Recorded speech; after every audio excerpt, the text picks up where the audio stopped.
John Trump, do solemnly swear. Donald Trump's inauguration as the 47th President of the United States has come and gone. Trump broke from the past. Normally, when a new president is being inaugurated in the United States, they don't invite foreigners. But Trump invited some world leaders like Javier Milei of Argentina, the Ecuadorian president, Italian prime minister, and the Chinese president. Of course, he didn't attend, he sent the vice president. No African leader was invited, but somehow Peter Obi got an invitation. It's not clear if the invitation was to the main event, that's inside the hall where Donald Trump took his oath of office. Because inside that hall, there were the who is who in US politics, past presidents and vice presidents, and other leaders of their Congress.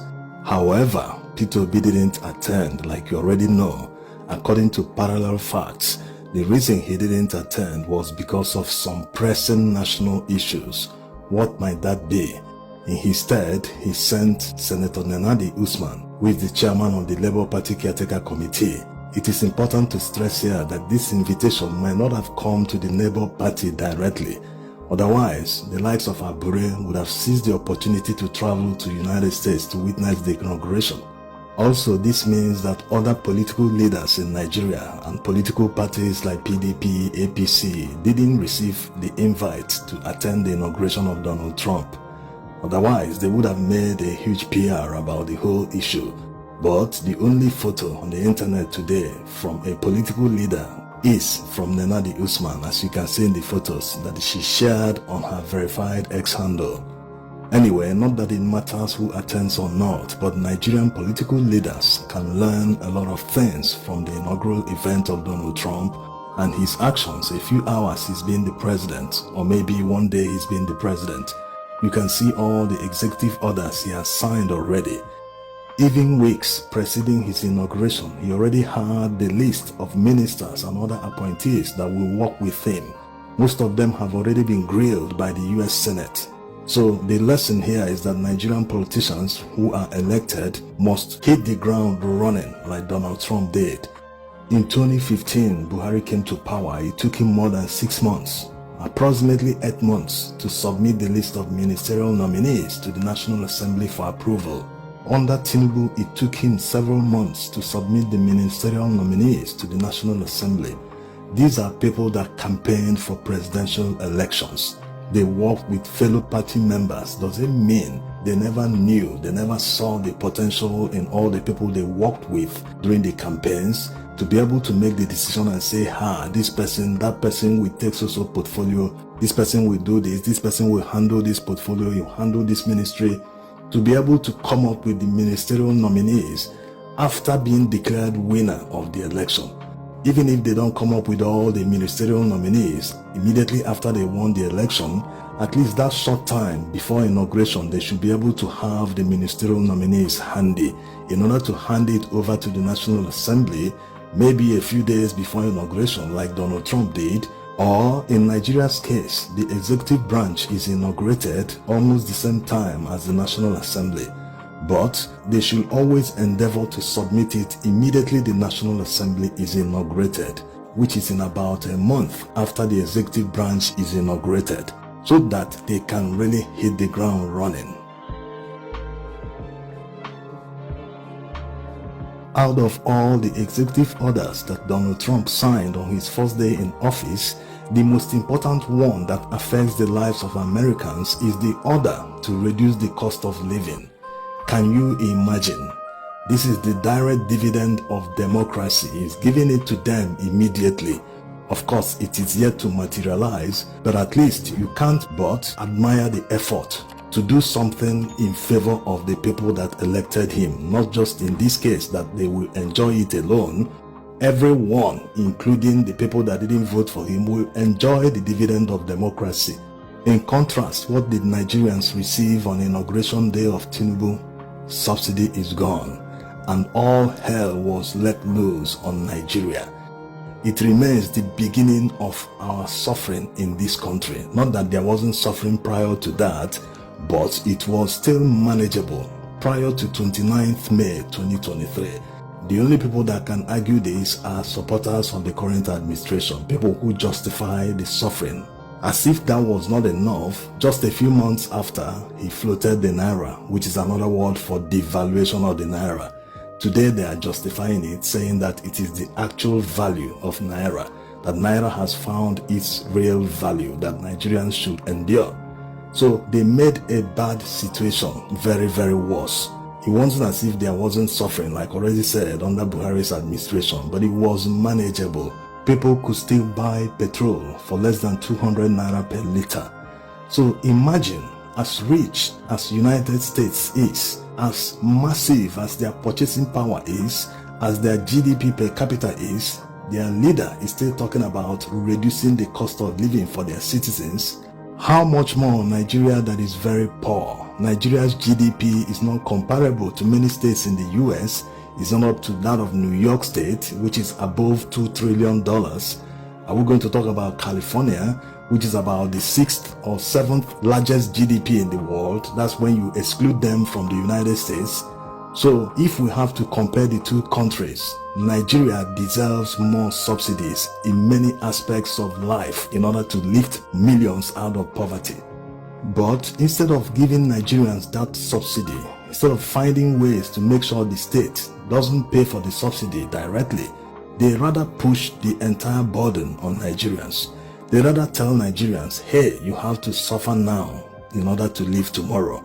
You have to bear all the burden, all the hardship, all the high cost of living, all the expensive stuff that people can't even afford. You have to bear everything today in order to live tomorrow.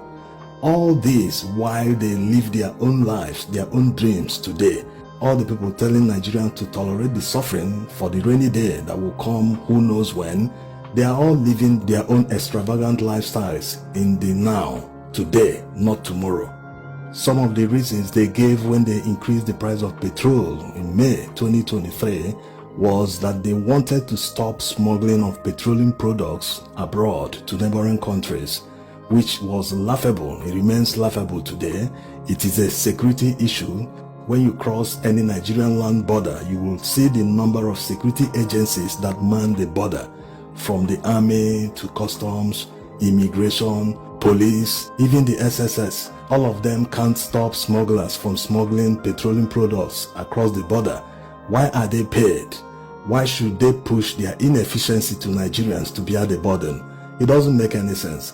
Maybe that's the reason they no longer advance this as a reason for increasing petrol price, because of how laughable the excuse is. We can't use because of few people that smuggle in connivance with security agencies. They smuggle all these petroleum products across the border while tipping them. They share the profits, and you turn around and tell Nigerians it is because of these few men that you have to pay high petrol price. How laughable.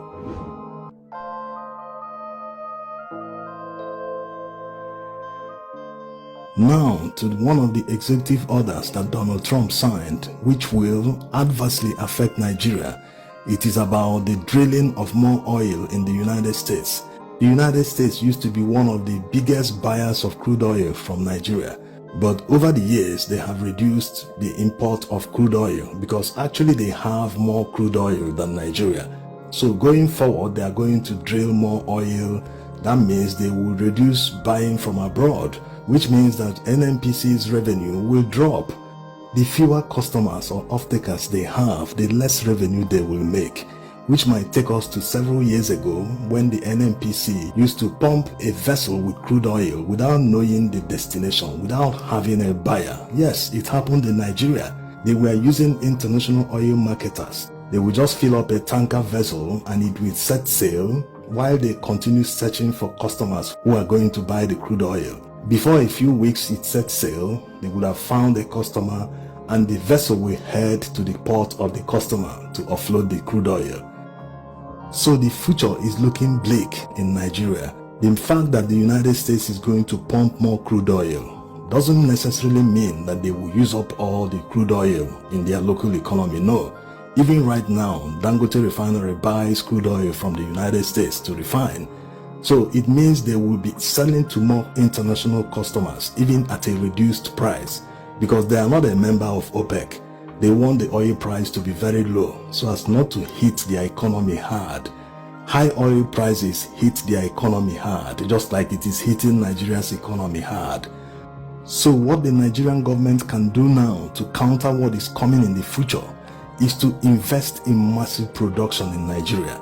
And production can never thrive without cheap energy. No, it never works. Look at all the countries that are massively productive. They all have cheap energy. So as a matter of urgency, that's if they are really interested in growing the Nigerian economy. Doesn't seem like they are. They must allocate up to 400,000 barrels of crude oil per day to refineries so as to serve the Nigerian market.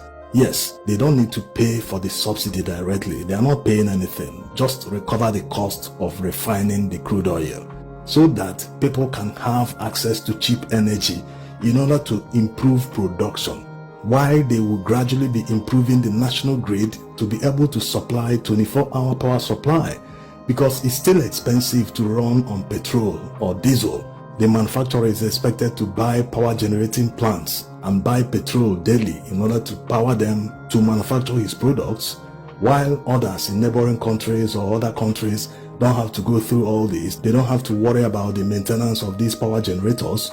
If you want to be online 24 hours, you have to at least have 2 power generating sets, so that if one is down, you rely on the other. But at least it might save Nigeria's economy. It might force some people to return to manufacturing because they now have access to cheap energy. Petrol per liter might be pushed down to about 200 naira it used to be before they came to power. While they are doing all this, if the economy starts picking up again, gradually, then they will start reintroducing some of the taxes. If you look at the past decade, especially since APC came to power, Nigeria has never grown by up to 3% annually. No, but before they came to power, we used to grow even sometimes 7% annually. Now, small Niger, our northern border, grows by about 8-10% per annum. So you can imagine how low we are. We are wasting our time while others are already advancing and getting the better life. Thanks for watching.